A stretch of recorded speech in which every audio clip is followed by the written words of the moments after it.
সব এগ্রোবিডির পক্ষ থেকে আপনাদের সবাইকে স্বাগতম।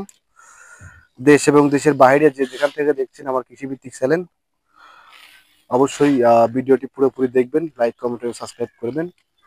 আর আজকে আপনাদের মাঝে আমি যে বিষয়টি নিয়ে আলোচনা করব সেটা হলো শীতকালীন মাছের পরিচর্যা।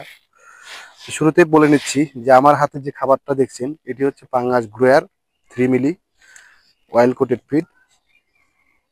তো শীতকালীন মাছের পরিচর্যা আমি ফিডের কথাটা কেন বলতেছি, কারণ গরমকালে মাছ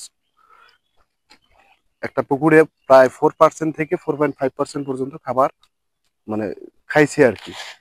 আমি আঞ্চলিক ভাষায় বলবো, কেউ কিছু মনে নেবেন না, অত গুছিয়ে বলতে পারি না, এর জন্য একটা প্রবলেম। তো যাই হোক, 3% থেকে 4.5% পর্যন্ত গরমকালে খাবার খেয়ে থাকে আর কি। তো যখন মাছ 1 কেজি খাবার খায় তখন 300 থেকে 350 গ্রাম মল ত্যাগ করে। তো যখন এই মলগুলো বটমে চলে যায়, অর্থাৎ তলানিতে যখন চলে যায়, তখন পুকুরে অ্যামোনিয়ার সৃষ্টি হয়।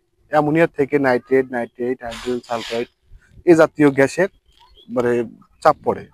তখন দেখা যায় মাছ ভেসে ওঠে, মাছ খাবার কম খায়, এমনকি ডোপসি রোগ, পেট ফোলা রোগটাও হতে পারে।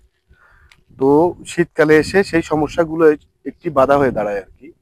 অর্থাৎ ওই যে খাবারগুলো খাইছে এবং মলগুলো পড়ছে, ওগুলো দেখা যায় একটা ফ্রোজেনের মতো শীতকালে আটকে থাকে তলানিতে। তখন দেখা যাচ্ছে যে যখন ঘন কুয়াশা বা সূর্যের আলো ঠিক মতো না পড়ে, তখন সেই অ্যামোনিয়ার কারণেই পুকুরে রোগ বালাই বেশি পরিমাণ দেখা যায়।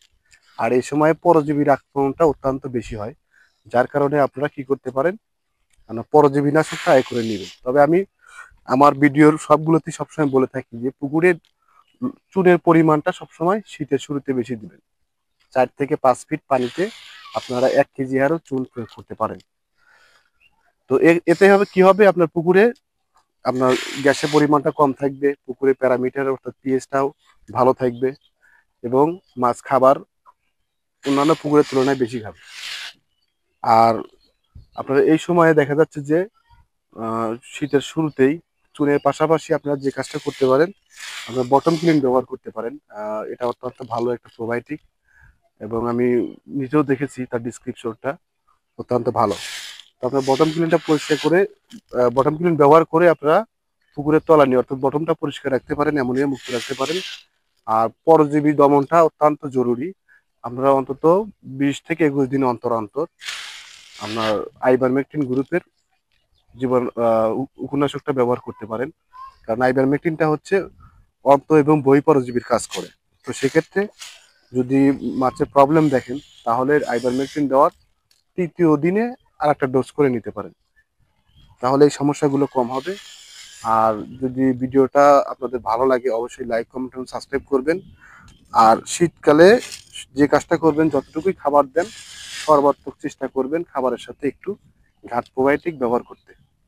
তাহলে আপনার মাছ ভালো থাকবে, সুস্থ থাকবে, এবং আপনিও লাভবান হবেন। ধন্যবাদ সবাইকে। আসসালামু আলাইকুম।